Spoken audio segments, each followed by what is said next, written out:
Well, it is time to get back onto my Thursday classic albums, and I figured I'd start one with a band that I haven't really talked a whole lot about, even though I kind of have. Like, I've done a whole worst to best of them. The only album that I've talked in length of was a Fallen from Grace album of Giant for a J. Oh boy. So I figured I'll get back with talking about one of my all-time favorite albums from this band. And yeah, the more I think about it, the more astounded I am about this project. So let's dive into it.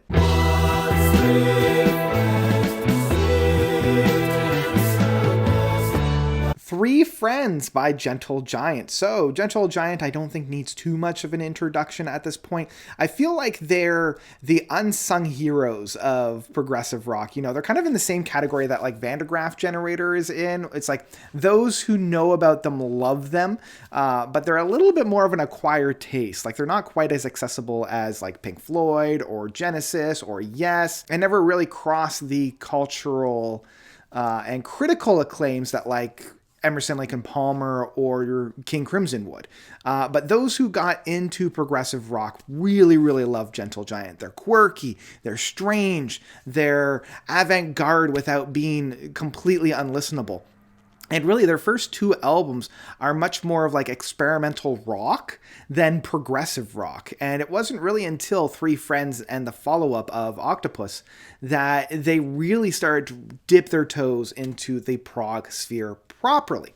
And what really set them apart from a lot of the other bands is their use of time signature planes, playing around with rounds and vocalizations and using the vocals as a form of like almost an instrument rather than just a conveyor of lyrics. And Three Friends is really one of the few, if only arguably, concept albums of the group, talking about these three friends that met and grew up in school and how paths can converge even though they were all given like very similar upbringings. You know, the album opens up with this idea, this mythos being like, you know, three friends at school and school days basically saying, yeah, thick as thieves, flash forward like 20 years. One is a contracting, you know, the lazy worker, working very physically with his body, like really building things, you know, being the construction worker. The other one being an artist, you know, again, working with paints, but being creative, being very artistic in that sense. And both of these individuals kind of struggling financially. And then finally, you have the businessman, you know, the one that went into the corporate world. The thing that I really like is that these three individuals do kind of paint different human expressions and different human experiences. You know, you have the hard worker, well, I guess in some cases all three are hard workers, but like the 9-to-5 kind of contract worker, you know, who's very physical in his actions, but then once he gets home, he's just like exhausted, doesn't do anything except, you know, watch TV. Then you have the very and I'm going to continue this, and build society. You know, he builds things. He makes sure that there's like a physical place for humans to be and thrive in. Then you have the artist, the individual that actually provides intellectual stimulation in that sense, you know, painting with his heart, being very expressive. You know, buildings are just buildings unless you have atmosphere in it, and that's what he provides. You know, the argument can be made, well, are they really contributing? Like, life would live on if you didn't have that. But then I would also argue, but at what cost? And are you really living at that point? And then the third one is the businessman. You know, he's the one that's making this economic engine churn.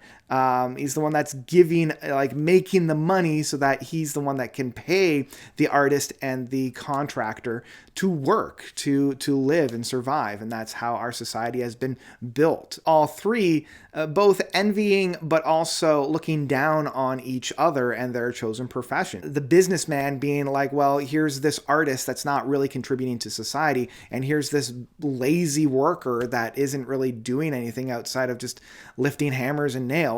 Then you have the artist that's like, well, this worker doesn't really understand my passion, and the patrons that I have, they just see me as disposable. They don't really get my messaging.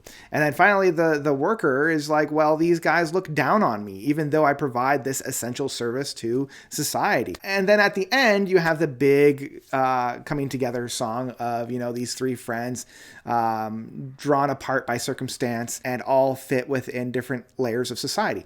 So conceptually, I really, really like that. And I also love how the music is paired with each of these. The contractor has this very bombastic, very like bam bam bam bam. So working all day, it's got this drudge to it, this droning to it. There's not a whole lot of like meat and potatoes to it. I also love within Peel the Paint, the painter's track, how thoughtful, how many different layers it has.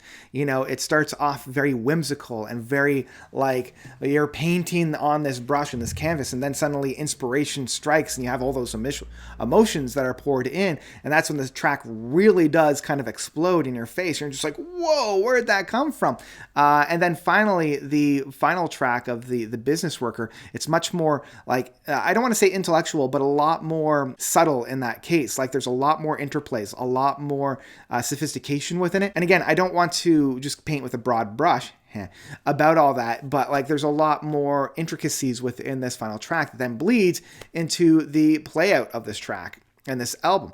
And that's what really I love about this album, is that final play out where everything comes together.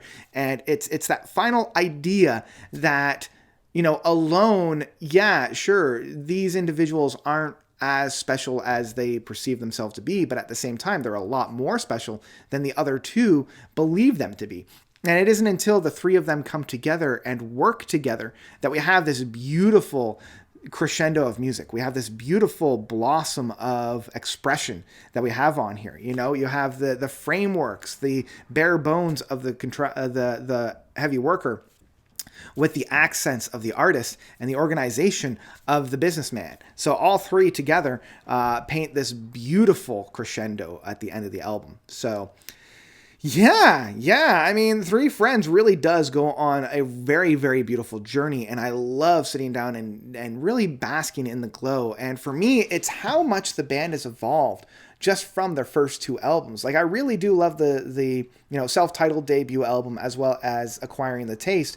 But the jump in quality, the jump in maturity, and the jump of sophistication that we have from Acquiring the Taste into Three Friends is astounding, because, they went from just that fun art rock, experimental rock, to like almost pure progressive rock in this sense, and how high they have sailed for this, and then using the momentum right into Octopus, which I can't wait to talk about. I'll talk about that in the future. But yeah, I think at the end of the day, I think Three Friends is still my favorite album from Gentle Giant, in just its construction, in terms of its themes, in terms of its music and presentation and concept. I think it knocked it out of the park, and it is by far one of the best progressive rock albums of all time. It's a really good gateway into Gentle Giant, because it's not quite as complex as they would get eventually with albums like The Free Hand and The Power and the Glory and In a Glass House, but it's not quite as I don't want to say simplistic, but definitely a lot more sophisticated than their albums that came previously, like the self-titled debut album and Acquiring the Taste. So yeah, this is one of those albums that if you haven't listened to in a while, I highly recommend revisiting it. And if you haven't listened to it before and you haven't listened to any Gentle Giant albums yet, give it a try. I think it's a great entry point, and I think you'll be very pleasantly surprised about it. So that's what I've got for Three Friends, and that's what I've got for today's video. As a reminder, I'm not going to rate any of these classic albums, because I feel like, I don't know, I'm missing the mark in that sense. Like, they're classics for a reason, and I don't know. I just think that it's kind of silly to try to rate something like this. So yeah, there you go. Three Friends, Gentle Giant. Go and check it out. It's a great time. I return to it 3 or 4 times a year. It really is an album that keeps on giving. So yeah, what do you guys think about this album? Do you love it? Do you hate it? How does it compare to the rest of their discography? How does it compare to progressive rock overall? Let me know all about that by commenting down below. And that's all I've got for you guys today. So I hope you enjoyed this. I hope you will enjoy some more classic albums going forward. And yeah, I hope you guys are having a good day. So thank you all so much for watching. As always, you guys are definitely the best. And until next time, notes out.